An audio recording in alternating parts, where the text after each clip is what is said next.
അല്ല, ഇതിനകത്ത് അഡ്വക്കേറ്റ് ഗോപാലകൃഷ്ണൻ പറഞ്ഞു വന്നപ്പോൾ അദ്ദേഹം ആചാരത്തെക്കുറിച്ചും അതുപോലെ അനുഷ്ഠാനങ്ങളെ തകർക്കാൻ ശ്രമിക്കുന്നു എന്നൊക്കെ പറഞ്ഞു. അദ്ദേഹം എങ്ങോട്ടാണ് കൊണ്ടുപോകുന്നത്? അദ്ദേഹം ഈ തെരഞ്ഞെടുപ്പിൻ്റെ ഭാഗമായി കഴിഞ്ഞ കുറച്ചു കാലമായി തന്നെ തൃശ്ശൂരിലെ തൃശ്ശൂർ പൂരത്തെ ഈ വർഗീയവൽക്കരിക്കുന്നതിന് വേണ്ടിയിട്ടുള്ള പരിശ്രമം സംഘപരിവാർ നടത്തി വരുന്നുണ്ട്. ഇപ്പോൾ ഈ തൃശ്ശൂർ പൂരത്തിന്റെ പ്രത്യേകത എന്ന് പറഞ്ഞാൽ തൃശ്ശൂർ പൂരത്തിന് ഒരു ജാതിയുമില്ല, ഒരു ലിംഗവുമില്ല, ഒരു വ്യത്യാസവുമില്ല. പക്ഷെ ഇതിനെ വർഗീയവൽക്കരിക്കാനാണ് ആര് പരിശ്രമിക്കുന്നത്? ഗോപാലകൃഷ്ണൻ പരിശ്രമിക്കുന്നത്, BJP പരിശ്രമിക്കുന്നത്.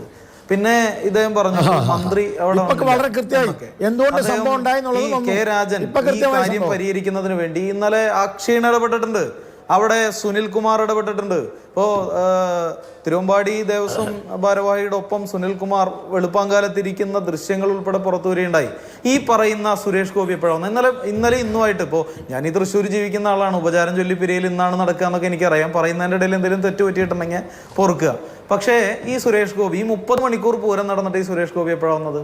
പനിലക്കരയുടെ കെ മുരളീധരൻ അദ്ദേഹം തന്നെ പറഞ്ഞു, ഞാൻ 83 അവസാനമായിട്ട് പൂരം കണ്ടേ, പിന്നെ പൂരം കാണുന്നത് ഇപ്പോഴാണെന്ന് പറഞ്ഞു. ഇപ്പോൾ അദ്ദേഹം ഈ എക്സിബിഷൻ തൊട്ട് ഈ ഏറ്റവും ഒടുവിലുള്ള ചടങ്ങ് വരെ എടുത്ത് പരിശോധിച്ചു കഴിഞ്ഞാൽ എപ്പോൾ മുരളി ഇടപെട്ടു എന്ന് നോക്കിയാൽ മതി. മുരളി ഇന്ന് പത്രസമ്മേളനം വിളിച്ച് കുറെ സംസാരിക്കുകയും അതുപോലെ തന്നെ സർക്കാരിനെതിരെയും ഇവർക്കെതിരെയൊക്കെ പറയുണ്ടായി. അപ്പോൾ തൃശ്ശൂർ പൂരത്തെ രാഷ്ട്രീയവൽക്കരിക്കുക, അതുവഴി തെരഞ്ഞെടുപ്പിനകത്ത് ലാഭം കൊയ്യുക, ഈ രാഷ്ട്രീയവൽക്കരിക്കുകയും വർഗീയവൽക്കരിക്കുകയും ഈ 2 അജണ്ടകളാണ് കോൺഗ്രസും BJPയും ഉയർത്തിപ്പിടിക്കുന്നത്.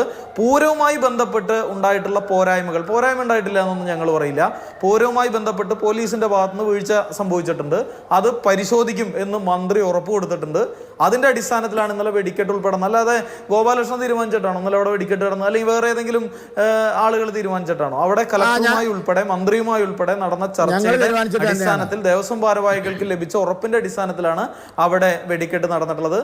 ഈ സംഘപരിവാരത്തിന്റെ ഈ മറ്റേ അമ്പലങ്ങളെയും അതുപോലെ ആരാധനാലയങ്ങളെയും അതുപോലെ തന്നെ ഉത്സവങ്ങളെയും ഒക്കെ വർഗീയവൽക്കരിക്കുന്ന ഈ നിലപാട് ശരത്, അതായത് ഒരു ഉത്സവം നടക്കുകയാണ്, തൃശ്ശൂരിന്റെ ഏറ്റവും വലിയ ഉത്സവം നടക്കുകയാണ്, അവിടെ പോലീസ് ഇടപെടൽ ഉണ്ടാകരുത് എന്ന്, ലാത്തി ചാർജ് ഉണ്ടാകരുത് എന്ന് ബോധമില്ലാത്തവരാണോ ജില്ലയിലെ പോലീസിനെ നയിക്കുന്നത് എന്നുള്ളതൊരു ചോദ്യമല്ലേ?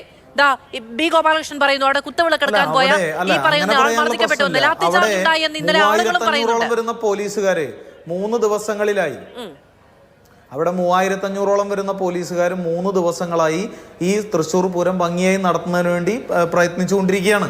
പക്ഷെ അതിനകത്ത് പല സുരക്ഷാ പ്രശ്നം, ഈ തൃശ്ശൂർ പൂരത്തിന്റെ ഇടയിൽ എത്ര ആളുകൾ നേരത്തെ മരിച്ചിട്ടുണ്ട്? വെടിക്കെട്ട് അപകടം ഉൾപ്പെടെ നടന്ന എത്ര ആളുകൾ മരിച്ചിട്ടുണ്ട്? അപ്പൊ ഇത്തരം എന്തെങ്കിലും വിഷയം വന്നു കഴിഞ്ഞാൽ പിന്നെ വീണ്ടും ഗവൺമെന്റിനെതിരെ തന്നെയാണ്, സർക്കാരിനെതിരെയാണ്. അതുകൊണ്ടാണ് ഇന്ന് ഉത്തരവാദിത്തപ്പെട്ടവർ പറയുന്നത് സുരക്ഷയ്ക്ക് വേണ്ടിയാണ് ഇത്തരം നടപടികൾ സ്വീകരിക്കുന്നത് എന്ന് പറഞ്ഞുകൊണ്ടാണ് പക്ഷെ വീഴ്ച ഉണ്ടായിട്ടുണ്ടെങ്കിൽ പരിശോധിക്കും എന്ന് പറയുന്നത്.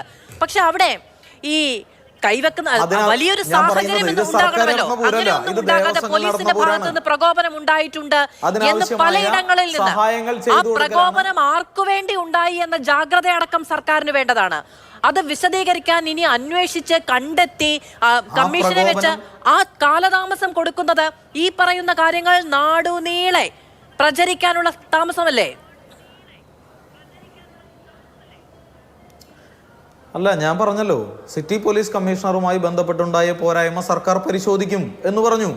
നിങ്ങൾ എന്തുകൊണ്ട് ഇതിനെ രാഷ്ട്രീയമായി മുതലെടുക്കുന്നതിനെയും വർഗീയമായി മുതലെടുക്കുന്നതിനെയും എതിർക്കുന്നില്ല? തൃശ്ശൂർ പൂരം എന്ന് പറയുന്നത് ജാതിക്കും മതത്തിനും ഈ രാഷ്ട്രീയത്തിനൊക്കെ അപ്പുറത്ത് ഈ നാടിന്റെ ആകെ മലയാളികളുടെയും ഈ നാടിന് പുറത്തുള്ളവരുടെ ഉൾപ്പെടെ വലിയ ഉത്സവമാണ്. അതിനെ വർഗീയവൽക്കരിക്കുന്നതിനെയും അതിനെ ഇത്തരത്തിൽ രാഷ്ട്രീയമായി ദുരുപയോഗം ചെയ്യുന്നതിനെയും എന്തുകൊണ്ട് നിങ്ങൾ ചോദ്യം ചെയ്യുന്നില്ല? അതൊരു നല്ല ചോദ്യമാണ്. ഞാൻ ചോദിച്ച ഒരു ചോദ്യത്തിലും അതിന്റെ രാഷ്ട്രീയ മുതലെടുപ്പോ അതിന്റെ സാമുദായിക മുതലെടുപ്പിനെയോ സർക്കാർ സംശയലേശമന്യേ ദൂരീകരിക്കേണ്ടതല്ലേ എന്ന് അങ്ങേക്ക് മനസ്സിലായിട്ടില്ലെങ്കിൽ അത് അങ്ങയുടെ പ്രശ്നമാണ്. എന്റെ എല്ലാ ചോദ്യത്തിലും അത് അങ്ങനെയുണ്ട്, അത്തരം സാഹചര്യങ്ങൾ ഒഴിവാക്കേണ്ടതല്ലേ എന്ന നല്ല ബുദ്ധിയോടെയും ബോധത്തോടെയും ബോധ്യത്തോടെയുമാണ് ഞാൻ ചോദിക്കുന്നത്. ശരി, ഓക്കെ, ഞാൻ അങ്ങനെയൊക്കെ വരാം. നടത്തിയ ചർച്ച അതിനെ രാഷ്ട്രീയ മുതലെടുപ്പായിട്ടാണ് ഉപയോഗിച്ചത്. ഒറ്റയ്ക്ക് ഒരു ചർച്ചയും നടത്തുന്നില്ല. നമ്മൾ 4 പേരും ഇരുന്നാണ് ചർച്ച ചെയ്യുന്നത്. അതിൽ 4 അഭിപ്രായങ്ങൾ ഉണ്ടാകും. ആ 4 അഭിപ്രായങ്ങളിൽ അത്തരം അഭിപ്രായങ്ങൾ വളരുകയും പടരുകയും ചെയ്യുന്നതിനുള്ള കാലതാമസമില്ലാതെ സർക്കാർ ഒരു നിലപാട് തൃശ്ശൂരിൽ പറയാൻ താമസിക്കുന്നുണ്ടോ എന്ന് ഞാൻ അങ്ങോട്ട് ചോദിച്ചു. സർക്കാരിനെതിരായിട്ടുള്ള അഭിപ്രായത്തെ മാത്രമാണ് പ്രോത്സാഹിപ്പിക്കുന്നത്. ഒരു പ്രോത്സാഹനവുമില്ല ശരത്തെ. എനിക്ക് ഇതിനേക്കാൾ അല്ല, എനിക്ക് ഓരോ ചോദ്യവും ഫ്രെയിം ചെയ്യാൻ നല്ല ധാരണയുണ്ട്. എനിക്കറിയാം ഞാൻ ഈ ചോദ്യങ്ങൾ എങ്ങനെയാണ് ഫ്രെയിം ചെയ്യുന്നത്, എങ്ങനെയാണ് ചോദ്യം ചോദിക്കുന്നത് എന്ന്. ആരെയും അല്ല, അവിടെ ഒരു മുതലെടുപ്പിനും ആരെയും അനുഭവിക്കാത്ത തരത്തിൽ തന്നെയാണ് ഞാൻ ഈ ചർച്ച മുന്നോട്ട് കൊണ്ടുപോകുന്നത് എന്ന് എനിക്ക് നല്ല ബോധ്യമുണ്ട്. അങ്ങേക്കത് തോന്നാതിരിക്കുന്നത് അങ്ങ് ആ ഒരു വശം മാത്രം പരിഗണിക്കുന്നത് കൊണ്ടാണ്.